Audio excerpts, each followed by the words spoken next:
રાજકોટ ખાતે જંગલેશ્વર વિસ્તારમાં બીજા દિવસે પણ ડિમોલિશન યથાવત 1100 થી વધુ મિલકતો પર બુલડોઝર ફરી વળ્યું। આ સાથે જ પોલીસનો ચુસ્ત બંદોબસ્ત જોવા મળ્યો છે। ગેરકાયદેસર બાંધકામો પર તંત્રની કાર્યવાહી, અસામાજિક તત્વોના અડ્ડાઓ પર તરાપ મરાઈ છે।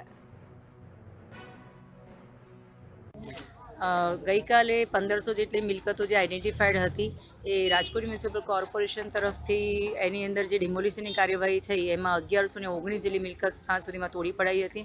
આજે 200-250 મકાનો જે બાકી છે, 2-3 માળના પાકા મકાનો હોય, સવારે 6 વાગ્યાથી મશીનરી લાગેલી છે। સાથે સાથે અમારી પોલીસની ટીમો જે છે શાંતિપૂર્ણ માહોલમાં સંપૂર્ણ પ્રોસેસ કાલે પણ ચાલી, આજે પણ અત્યારે ચાલી રહી છે અને એ બરકરાર રહે એના માટેનું પ્લાનિંગ કરેલું છે। ખાસ કરીને ડેબ્રીજ હટાવવાની કામગીરી આજે ચાલી રહી છે। એની અંદર કુતૂહલતાવશ કોઈ જોવા આવ્યું હોય, બાળકો હોય, વૃદ્ધો હોય કે મહિલા હોય અથવા તો ભંગાર વીણવાવાળા નાની મોટી રોજગારી આમાંથી લેવાની અપેક્ષાથી કોઈ આવ્યું હોય અને કોઈ દબાઈ ના જાય એનું પણ ખાસ કરીને ધ્યાન રાખવા માટે અમે અમારી સ્કીમમાં ફેરફાર કર્યો છે।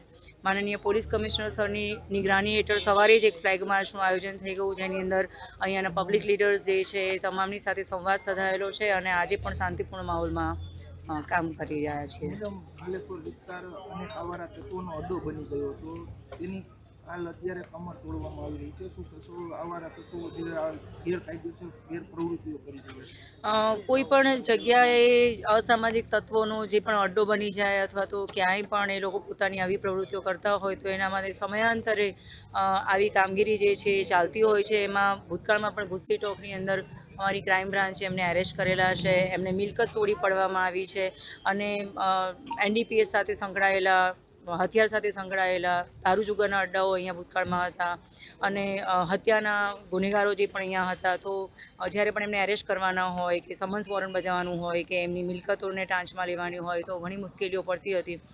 આફ્ટર ડિમોલિશન્સ જે છે એ પછી અમારું લો એન્ડ ઓર્ડર મેન્ટેન કરવા માટેનું અમારું પેટ્રોલિંગથી માંડીને અમારી જે પણ કાર્યવાહી છે એમાં ઘણી સુગમતા રહેશે।